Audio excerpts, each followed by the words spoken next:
Georgia's tight race for governor is getting national attention. Brian Kemp is not only the Republican gubernatorial nominee, he's Georgia's Secretary of State. Stacey Abrams looking to make history by becoming the nation's first female African-American governor. Volunteers are picking up phones and knocking on doors across the state. Come in and register to vote. We are very excited to register as many people as we possibly can. What do we want? Register to vote! When do we want it? Today! I come as one, but I stand as 10,000.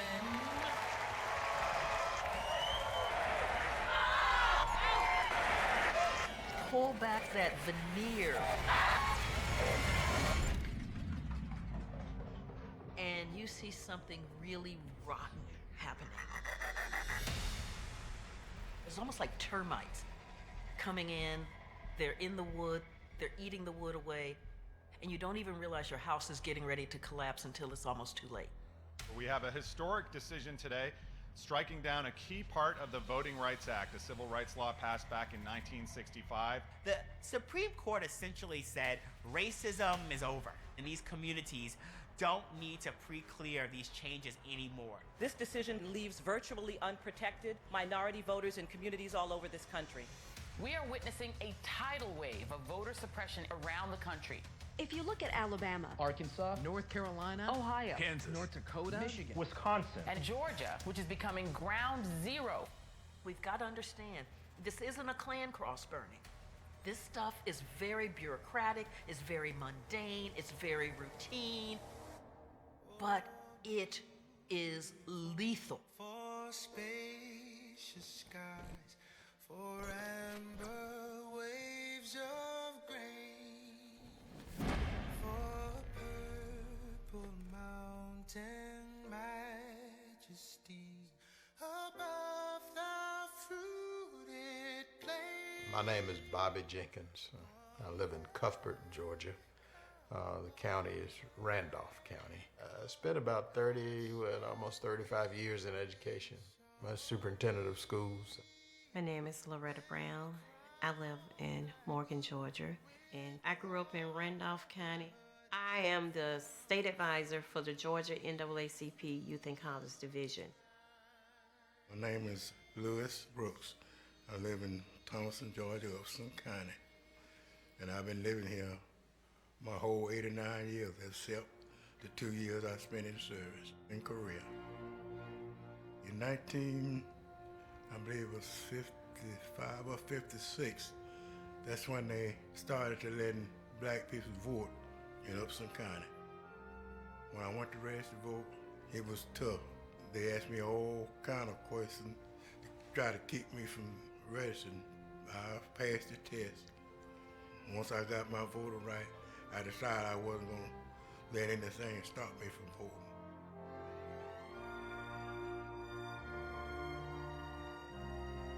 Because I used to walk. You go up the street here, across the next street over there, I walk over there and walk back and vote. And I didn't miss a voting, except when they closed the poll. I'm a citizen. It's my right to vote and speak my opinion.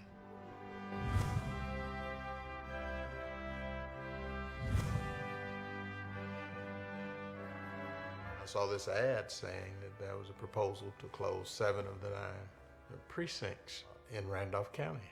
I said, what? Then they put it in the papers that they was closing polls, costing them too much money. First of all, Randolph is a poor county. Just to give you an example of what it would mean, there's a community benevolence a little north of town. Had that precinct been closed, some of those individuals would have to go 30 miles round trip in order to vote. It would have been a terrible hardship on our poor, on our elderly, and on those who are least able to afford transportation. No, I got disabled and I couldn't do no driving. I know I couldn't afford to go that far to vote. This was in a black neighborhood. It made me feel like they would close it down to keep the black people from voting, because most black people vote Democrat. They only closed one white voting place. Everybody from out here in the black side had to go clean over there to the white section to vote. We're human, and we have our rights to vote just like anybody else. Voters in Randolph County, Georgia are outraged. Randolph County residents expressed their concerns with the Board of Elections. Our citizens turned out in full force. They were behind us 100%, trying to keep those polling places open. Convenience of the voter. You all are not considering that at all. There's no disenfranchisement for the African Americans. I went to the meeting, find out that they were trying to close 7 of the precincts. Got to stand up. You cannot allow this to continue. They gave a couple of reasons, saying it would save money.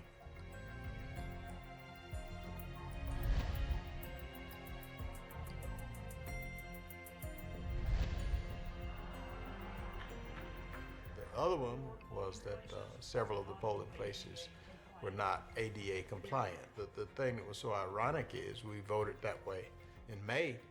You know, they weren't any worse in November than they were in May. It will be impossible for rural voters without vehicles to vote on election day. It will be impossible for them.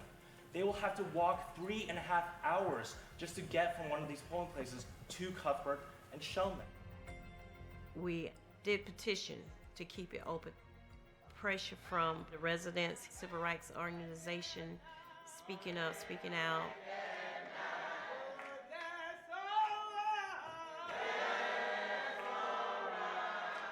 They called the meeting to order, and they only had one motion.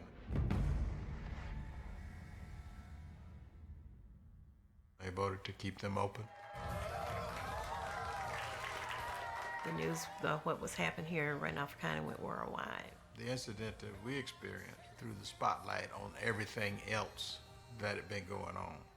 You know, we find out that in the state of Georgia, there were over 200 other polling places had been closed. If you move a poll 4 miles, it is the equivalent of a 20% drop in black voter turnout. That's what shutting down these polls mean.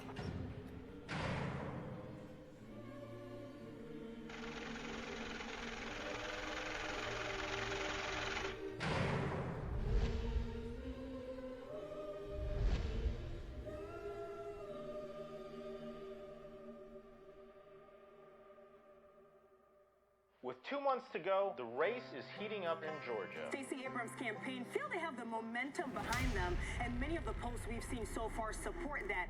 You know, the Democrats are working hard, registering all these minority voters, and if they can do that, they can win these elections in November. There's no law in Georgia that requires the Secretary of State to process voter registration forms on a particular timeline. Kemp withheld putting the names of thousands on the voter registration list until after the election. 80% were African Americans, Latinos, and Asian Americans. Keep your eyes on the prize. This is Fulton County. Linda Marshall is my name. Most of my professional career has been in public service of one kind or another, as a teacher, as a government worker. I moved here in August of this year, but because of my emphasis on always being registered and always having the ability to vote, I did that almost immediately when I got here. Of course, I also knew the importance of the upcoming election, and I wanted to be a part of that history. It got closer and closer and closer to the election, and I was getting a little bit concerned, so I called the Secretary of State's office. My name is not on the roll. They can't tell me where it is. So all of that paperwork that I sent in, I don't know where it is. I'm 65, and for the first time, I did not get a chance to vote in a very close election of historic importance and proportion. Welcome to Georgia.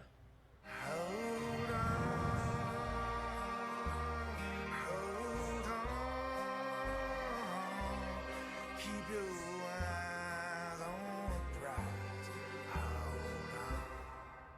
The midterm election in Georgia is only 29 days away. Civil rights leaders say Kemp is illegally removing people from Georgia's voters list. Republican Brian Kemp has already gotten the backing of our current president. Thousands are purged from Georgia's voting rolls. Purged from Georgia's voting rolls. 890 had no idea they could vote. Battle is brewing over who's been removed from the voter roll. There has been instance after instance of unlawful voter purging. States are removing voters, many of whom have actually been found to have been eligible but were unlawfully removed from the rolls.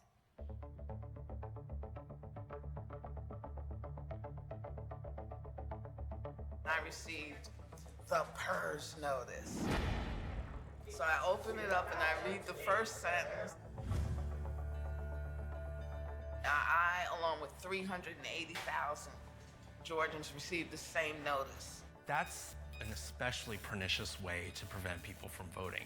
Because once you register to vote, you would think that you should be able to remain on the rolls. And once you're removed from the rolls, you cannot vote.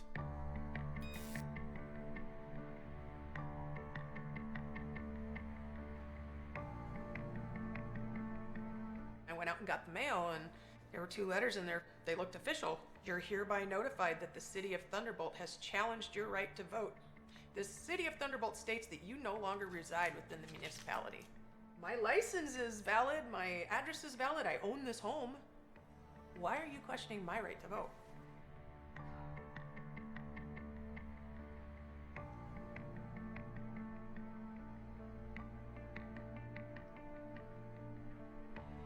You know, the purges, they've been going on for decades, maybe over a century in this state. If you haven't voted in the last few elections, they'll purge you as if you must not be in the state anymore. If you move within the same county, they'll purge you, assuming you're not living in Georgia anymore. If you don't return a postcard from the Secretary of State, they'll purge you, because to them it means you're not a resident at this address. All of these tactics specifically and disproportionately target people of color, poor people, the elderly, all of whom tend to vote for Democrats. Brian Kemp is notorious for erasing the polls and purging people right before the election deadline. You have a candidate at the top of the ticket who is responsible for maintaining the integrity of the election. He needed to have his hands on the levers. You have an umpire who is also playing in the game.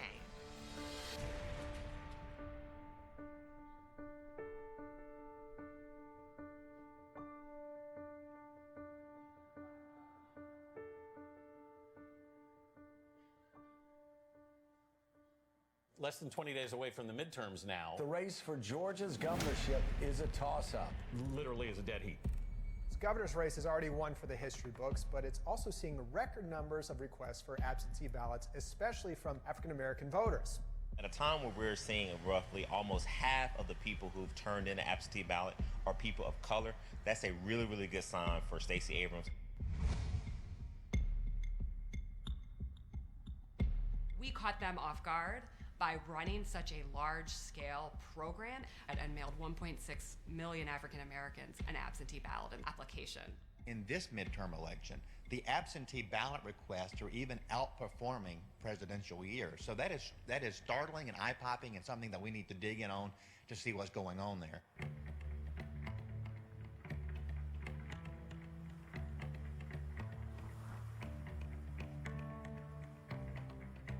My name is Norman Broderick, and I'm in Powder Springs, Georgia, Cobb County. I've did 24 years in the military, deployed to Iraq twice, Bosnia, Saudi Arabia. I voted absentee before when I was deployed. When I was in Iraq the first time, I voted absentee, and when I was in Iraq the second time, I voted absentee. The absentee ballot is a very important tool that exists to allow people, not only just the military, but anybody who happens to be away from their voting station, to be able to cast their vote.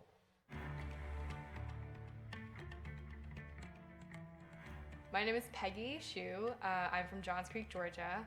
I left Georgia for DC in the beginning of October, and before I left, I mailed out my absentee ballot application so that our registrar would send an absentee ballot to my new DC address. I work at U.S. Army Central, which is located at Shaw Air Force Base in Sumter, South Carolina. I'm away from home during the week. I knew I wasn't going to be able to get back to Georgia to vote. I could only do this absentee. I filled out everything I was supposed to fill out. I sent their documents in. I got confirmation that it was received. And to my surprise, I did not receive my absentee ballot. I checked my mailbox every day. It was like nearing the end of the month. And so I started calling the voter protection hotline. I called my registrar. I sent emails, and it was really getting close to the election date. And I never received my ballot. The election day came and went, and I wasn't able to vote in the end. When I contacted my wife and asked her about it, I think it was a couple of days before the election, it came here. And I tried contacting the Georgia Elections Board. I was told they did receive my absentee ballot request. Everything was filled out correctly, but that they mailed it to the wrong address. And she admitted that yes, they did mess up. It was their fault. But there was nothing I could do about it. It's too late. It's over with, and my vote will not be counted during this election. It was probably one of the most frustrating things I've ever experienced. After having spent, my entire college career very invested in the political process, it was, like a punch to the gut. It still pisses me off to this day. Being in Baghdad, voting absentee was easier than being 4 hours away trying to vote absentee in South Carolina. I took to Facebook, and like the millennial activist that I am, I recounted my experience in a Facebook post. I wrote, "This is what happened. I wasn't able to vote, and if you had a similar experience, let me know." And my friend from high school, she reached out to me and she said, "I also had struggles trying to get my ballot in, voting absentee." So I submitted an absentee ballot. It came 2 days right before Election Day. Over the course of 48 hours, we had 40 people. So many people in our immediate Facebook circle knew somebody who had a similar experience to us. People have requested it like far in advance. Some people just didn't get their vote in. That was when we really realized that this was not an isolated incident. It was a much bigger issue and a much more deeper rooted sort of phenomenon that was going on statewide. I did speak with the Board of Elections, and he just dismissed it as like a hiccup. And he's like, "Oh, like, no, you don't really know what you're talking about." 40 cases, not really a hiccup. It's more of like a wake-up call. Today, we've worked to get answers about the claim that thousands of voters never got the absentee ballots they requested.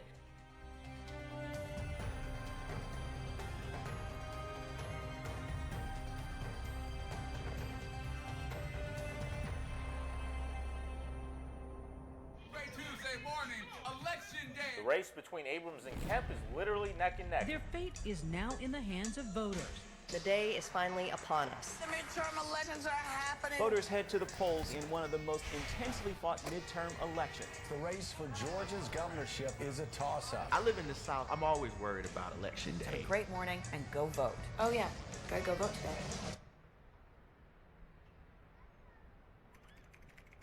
Voting started here in Georgia this morning, and if you think hitting the polls early will keep you from getting stuck on long lines, think again.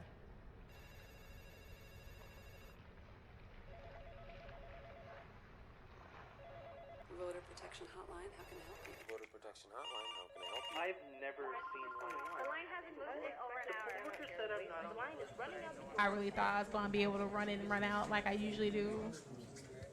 The first thing I saw was just people everywhere.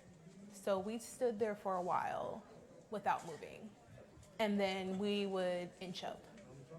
And then we wouldn't move. We had a lot of people with children there, pregnant mothers, elderly people. Some people have medical issues. I took my son to school that morning, and then I went to vote at Ferguson Elementary, where I vote every election. The line just keeps getting longer. The line was so long, through the school and wrapped around the building. The lines was crazy everywhere, all over the county. It was real long. I was in line for 2 hours. I got to the door, that's when they was checking your ID before you go in, and she couldn't find my name. She directed me to go downtown Gwinnett, and I was like, I'm not gonna vote. And it was this older lady, she came over and she like held my hand and was like, please go do it. We need this. And I looked in her eyes and said, I will. About 8 or 9, we started getting the calls about the long lines. Long lines at the polling stations lead to low voter turnout. The research is just crystal clear on that. Everyone in the world knew we were going to vote today. And in my neighborhood, there are no power cords. All these dedicated people waiting to vote. This is what we call voter suppression. People were like upset and angry. I started calling Secretary of State's office. I was either hung up on, placed on hold. They want people to go home and not vote. I ain't going nowhere. I'm gonna be right here. The reason they sent me from Ferguson to the downtown Gwinnett was for the provisional vote. So I drove 25 minutes, and then when I got there, it was crowded in there. I waited 45 minutes to find out that's not where I needed to be. She told me that this was the wrong place and that I can go back to Ferguson. I had to call back and redo my schedule. So now, the voting not only cut on my time, cut on my money. When we went in, filled out all the paperwork, had the ID, took it up to the lady. I had mine in my hand. One hand had hers in the other, because she's legally blind. So we go give it to the lady, and she goes to scan Barbara's ID. Wow. So she looked up at Barbara. She said, well, Miss Barbara, when was the last time you... My sister got strong. I've been voting since I was 18 years old. And I'm 82. I was disappointed. She was a little upset. My girl wanted to vote. And they were trying to keep her from voting. Since I became a citizen, I have not missed an election. I showed up, and a very nice lady, she looked at my ID and said, no, you're not registered. And I said, no, wait a second. Here's my registration card, and showed them that I was registered. And they said, yeah, but your name is Del Rio with a space, but your voter ID says Del Rio one word, and therefore it doesn't match. In the voter registration, my name shows as Del Rio with a space. My ID is Del Rio, no space. That was a non-match. I said, this is not legal and I need to be allowed to vote. After much discussion, they said to me, this time we'll allow you to vote, but it's a little bit like they're doing me a favor. The right to vote should be something that we should make easier rather than more difficult. Latinos and Asian Americans are 6 times more likely than white Georgians to be cut from the voter rolls because of exact match, and Black Americans are 8 times more likely to be cut because of exact match. I have voted in every election, and all of a sudden I'm not there.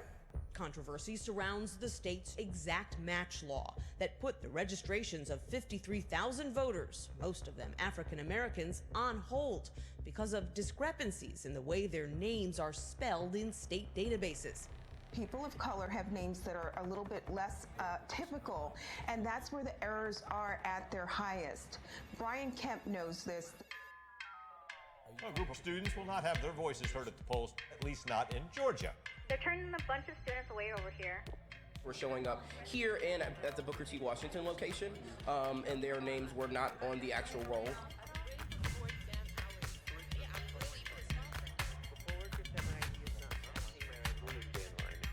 The students was being turned away. I talked to over 50 students that morning.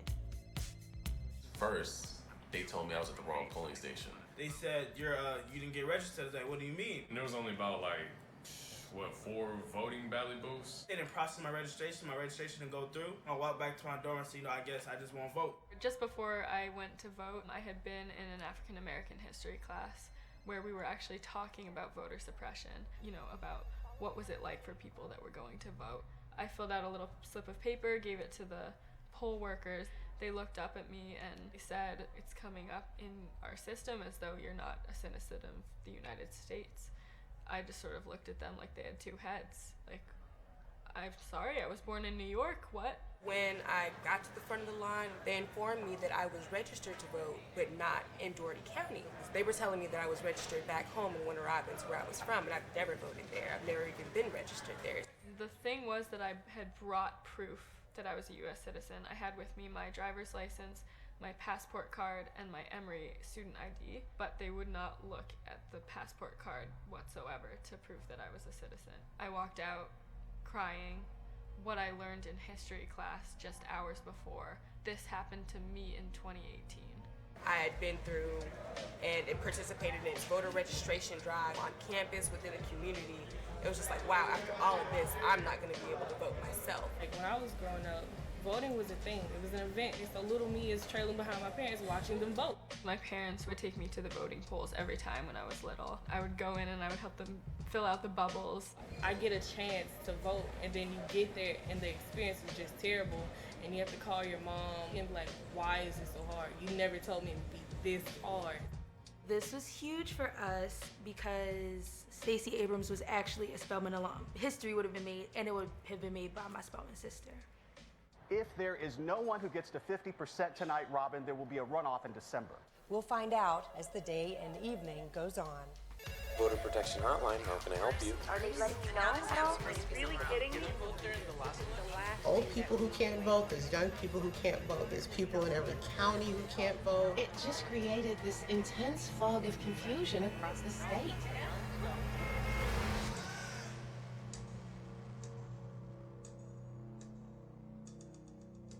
Been here for 3 hours, 4 or 5 hour wait, 5 hours.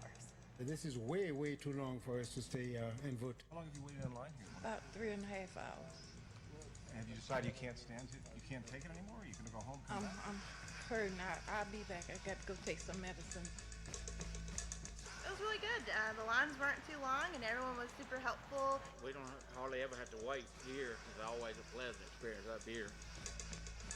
If you have a fixed resource, an easy way to suppress the vote is to just make that resource unavailable to the people who you don't want to vote.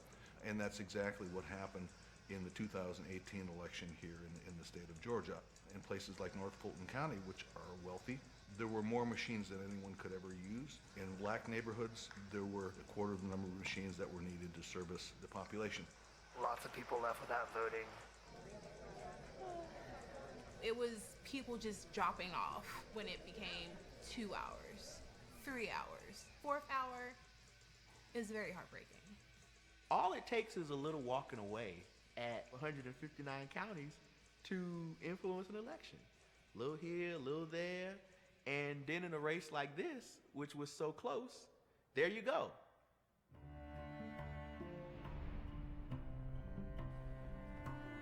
All night on Twitter, a trending topic, #StayInLine. I had to go and pick my son up. He had to be picked up before 6. I picked my son up, and he went with me and sat in the car. And then I went back to Ferguson Elementary. And by this time, the evening crowd is there, and the line has tripled. And I was like, oh, there is no way. Just for my one vote, it took me like 6 hours. And I wanted to give up because I promised that elderly lady outside that I would do it. 5 hours, so about 5 hours took me to vote. It sucks the life out of you.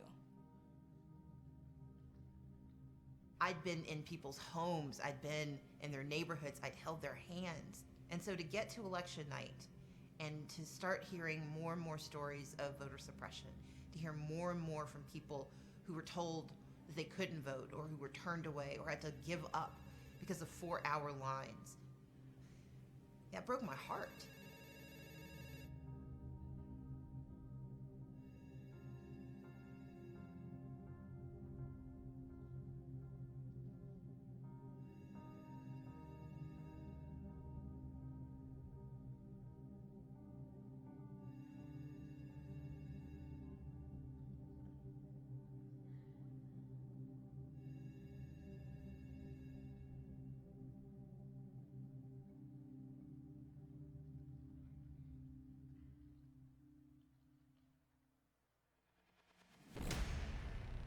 Republican Brian Kemp holds a narrow lead over Democrat Stacey Abrams. Tens of thousands of ballots left to be counted in this election. They were counting provisional ballots for hours. Provisional ballots are basically placebos. They're being given to voters to kind of shut them up, make them go away.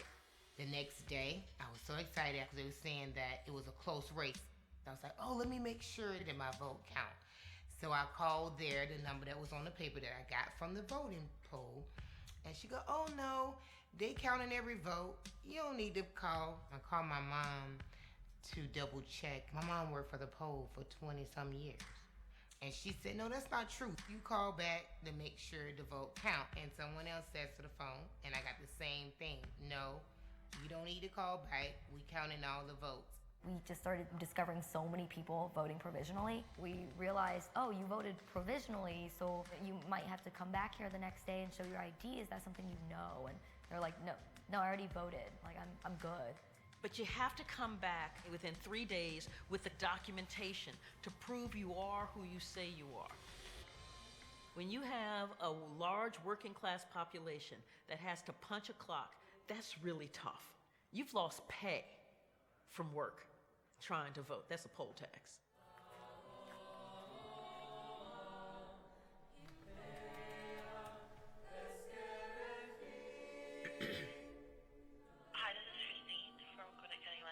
I wanted to confirm if my vote was counted or not. All right, what is your last name? Kimball. Let's see, there was no participation. So does that... You weren't given credit for voting. My vote was not counted. It looks like it on election day, yes, ma'am. No, I thank you. Goodbye.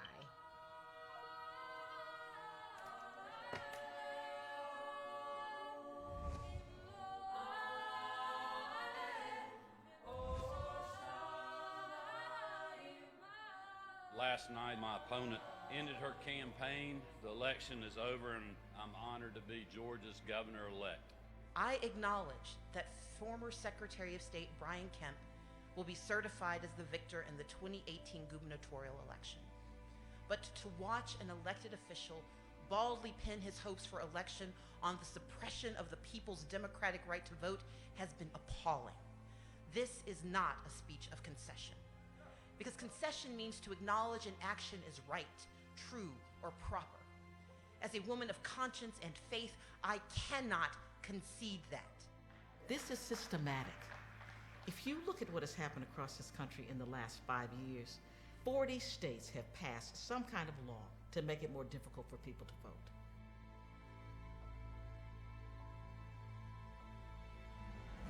In Arkansas, the Supreme Court upheld a measure requiring voters to show photo ID. North Carolina, where it targeted African Americans. In Alabama, the governor was shutting down DMVs. In Ohio. Kansas, tens of thousands of people were prevented from voting. Texas allows a concealed gun license to vote, but will not include college IDs. Indiana, they purge 500,000 voters. Wisconsin, where a recent photo ID law may have handed the 2016 election to Donald Trump. We lost 41,000 voters. I think it changed the outcome of the election in the state of Wisconsin.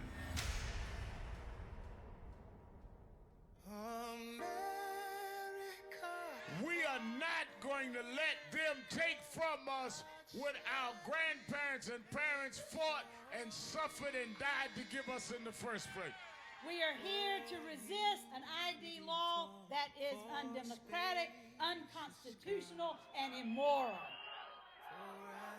People are demanding democracy.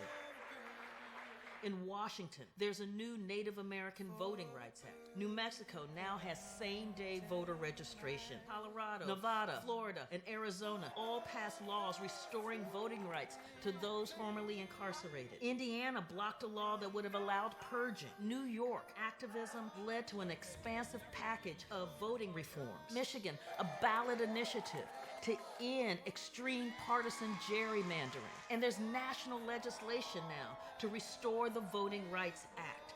These efforts are being fought in the streets. They are being fought in the city councils. They are being fought in the state legislators.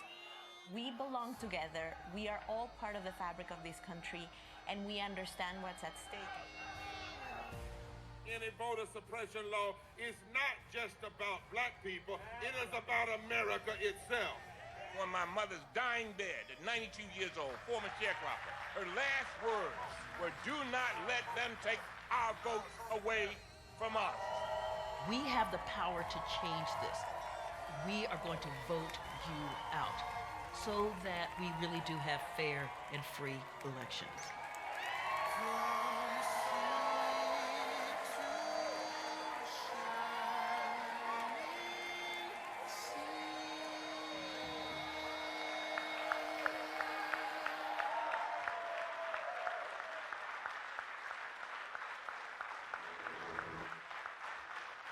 Amen.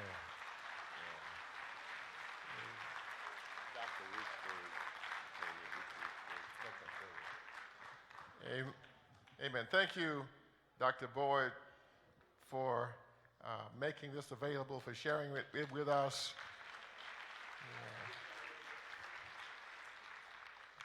Now we feel all powered up. Amen. I understand Dr. Richburg has just entered the room. Good morning, sir. Won't you please come and say hello to the conference in 2 minutes and 45 seconds? Thank you ever so much, Bishop Few and Supervisor Few, and certainly to the Council of Presiding Elders here in the 5th Episcopal District, the ministers, the pastors, and the leadership. Please forgive me for my lateness. I thought you were closing a little later, but nevertheless, I wanted to come by once more and thank you. Thank you so much for what you've done.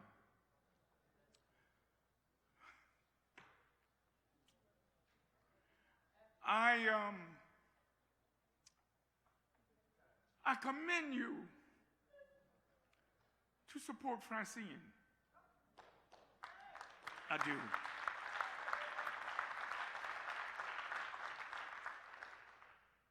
But I'm not going to take you through my normal stump speech.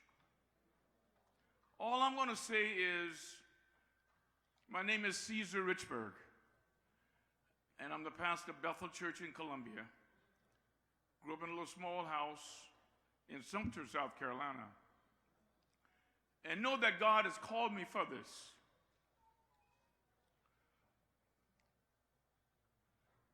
And I'll close by saying this. When my grandmother planted the peach tree in the backyard, for many years, there weren't any peaches. Many years. But come a given season, blooms appeared on the tree. And she said, "Roland, we're going to have peaches." And did we not have peaches? They were full, they were ripe, and they were sweet. 5th District, I'm like that tree. I've been blooming for a long time, every place I've been planted. And not only have I been blooming, I've been producing. I ask for your prayers. I ask that and after this, you've supported your candidate on the first ballot. I wish you would give me a vote also on the first ballot.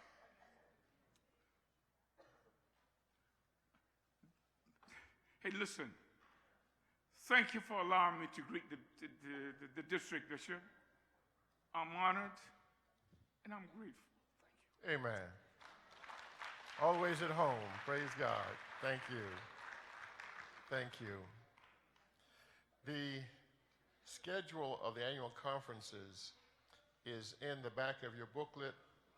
You will note that for the first time in a long time, the Pacific Northwest will not be the first conference in this series of conferences. And that is the result of the challenges that we have in finding venues in the different conference settings. So the The conference series for the 2020 will begin with the Desert Mountain Conference. I will be in conversation with leadership of the Pacific Northwest Conference on how to offset the blessing that comes to that conference when the Episcopal District gathers there as the first conference. Amen. And I've spoken to Dr. Benjamin Thomas, there he is, and to secure a date for us for a venue for us for that first conference. So we are approaching this mindful that this is not a change in the schedule as a new precedent. It is a change in the schedule by virtue of what our host for the 2020 conference said she was able to get. So for 2021, we will return to the established sequence of conferences. And I asked leadership and the host, I think Dr. Steele is the host for 21, begin now looking for a venue the first or second week at least in August for that conference to take place. I have some certificates that were corrections. I'm going to pass the corrected certificates for the Southern California Conference over to the secretary. I'm going to tell you what some of those persons are, so when we adjourn the meeting, you can stop by the secretarial table and pick up your certificate. I think for ministerial delegate, Brother Gregory McLeod, we've got your name spelled correctly now. We want the marshals to come and get these for me. Brother Delman Howard, your name is correct now. Nodi Lee Goodson, amen, name is correct now.